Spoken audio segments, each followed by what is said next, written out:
Assalamualaikum warahmatullahi wabarakatuh. Apa kabar teman-teman? Di sini semoga kalian selalu dalam lindungan Allah. Perkenalkan, saya Haifa Najiah dari Prodi PBA. Semester 3 akan memaparkan materi tentang lisan adalah cerminan hati. Nah, langsung saja kita di sini akan membahas materi ini ya teman-teman. Perhatikan dengan baik-baik. Lidah adalah anggota badan yang benar-benar perlu dijaga dan dikendalikan. Sesungguhnya lidah adalah penerjemah hati dan pengungkap isi hati. Oleh karena itulah, setelah Nabi Shallallahu Alaihi Wasallam memerintahkan istiqomah, beliau mewasiatkan untuk menjaga lisan. Dan lurusnya lidah itu berkaitan dengan kelurusan hati dan keimanan seseorang. Selain itu, bahwa lidah merupakan alat yang mengungkapkan isi hati. Jika kamu ingin mengetahui isi hati seseorang, maka perhatikanlah gerakan lidahnya, isi pembicaraannya. Hal itu akan memberitahukan isi hatinya, baik orang tersebut mau atau enggan. Selanjutnya, di dalam Musnad Imam Ahmad dari Anas bin Malik dari Nabi Shallallahu Alaihi Wasallam, beliau bersabda, "La yastaqimu imanu abdin hatta yastaqima qalbuh, wa la yastaqimu qalbuh hatta yastaqima lisanuh, wa la yadkhulu rajul jannah la ya'manu jaruh bawa'iqah." Yang artinya, iman seorang hamba tidak akan istiqomah sehingga hatinya istiqomah, dan hati seorang hamba tidak akan istiqomah sehingga lisannya istiqomah. Dan orang yang tetangganya tidak aman dari kejahatan-kejahatannya tidak akan masuk surga. Hadis riwayat Ahmad.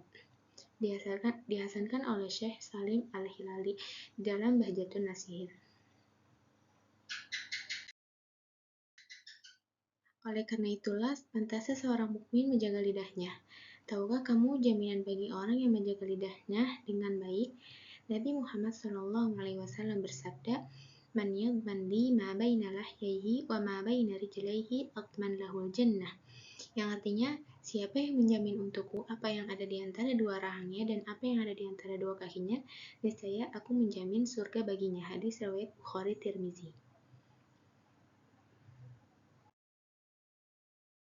Janganlah engkau berbicara kecuali dengan perkara yang membawa kebaikanmu.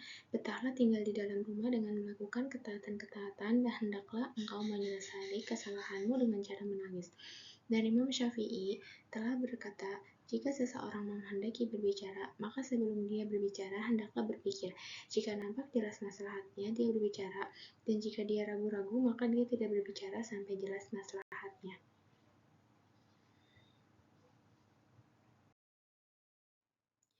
Yahya bin Mu'adz rahimahullah berkata, hati itu bagaikan periuk dalam dada yang menampung isi di dalamnya, sedangkan lisan itu bagaikan gayung. Lihatlah kualitas seseorang ketika dia berbicara, karena lisannya itu akan mengambil apa yang ada dari dalam periuk di hatinya, baik rasanya itu manis, asam, segar, asin, atau selain itu. Rasa atau kualitas hatinya akan tampak dari perkataan lisannya. Pengambilan lidahnya akan menjelaskan kepadamu rasa hatinya. Itu di sini terdapat perkataan para salaf tentang hifdzul lisan atau menjaga lisan. Diriwayatkan bahwa Umar bin Al-Khattab berkata, barang siapa banyak pembicaraannya, banyak pula tergelincirnya. Dan barang siapa banyak tergelincirnya, banyak pula dosanya. Dan barang siapa banyak dosa-dosanya, neraka lebih pantas baginya.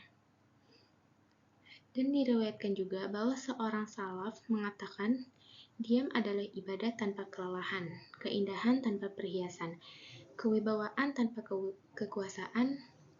Anda tidak perlu beralasan karenanya dan dengannya aibmu tertutupi.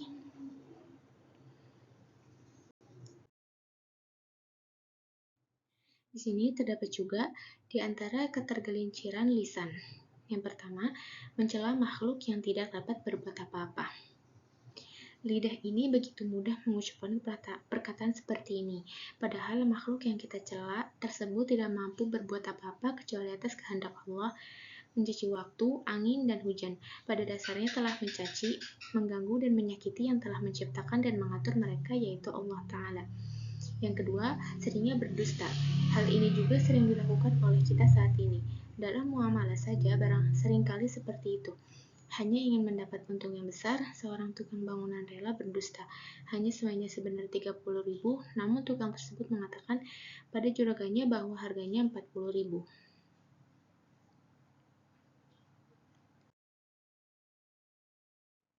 Saudaraku, bentuk pertama dan kedua ini sama-sama berkata dusta. Ingatlah bahwa perbuatan semacam ini termasuk ciri-ciri kemunafikan. Rasulullah Shallallahu Alaihi Wasallam bersabda, tanda orang munafik itu ada 3.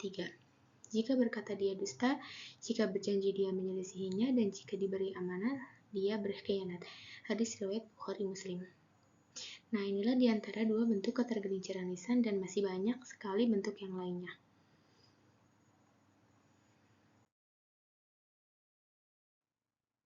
Dengan lisan juga seseorang bisa ditinggikan derajatnya. Nabi Shallallahu Alaihi Wasallam bersabda, sesungguhnya ada seorang hamba berbicara dengan suatu perkataan yang tidak dia pikirkan, lalu Allah mengangkat derajatnya disebabkan perkataannya itu. Hadis riwayat Bukhari.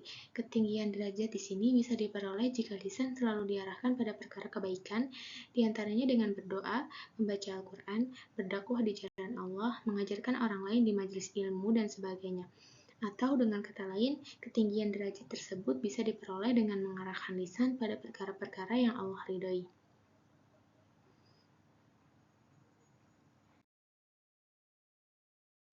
Jadi kesimpulan pada materi hari ini ialah bahwa kita diperintahkan berbicara yang baik dan diam dari keburukan.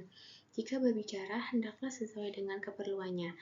Dan harusnya setiap muslim mengoreksi diri dalam setiap tingkah lakunya, apalagi dalam perkara lisannya yang begitu enteng mengucapkan sesuatu karena keluar dari lidah yang tak bertulang.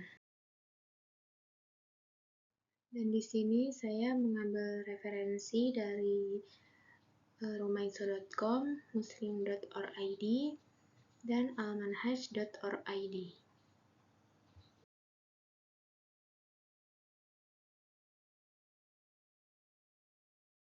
Terima kasih atas perhatiannya. Semoga bisa bermanfaat bagi kita semua. Kurang lebihnya mohon maaf. Wassalamualaikum warahmatullahi wabarakatuh.